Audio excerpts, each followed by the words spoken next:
Hey guys, welcome back to yet another helpful video from Quick Guide, and in this video I'm going to show you how to cancel a job in Midjourney. So without any further ado, let's dive right into this exciting video. Now in order to cancel a job, just simply open your Discord server and into there open this Midjourney bot.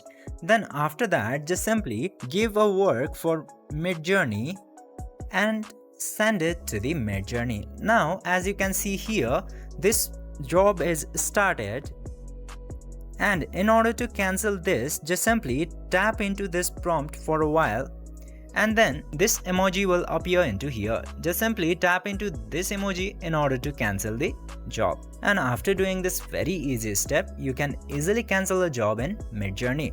I hope this video was helpful for you. If yes, don't forget to like, share and subscribe to the channel to never miss another update. Thank you for watching the video.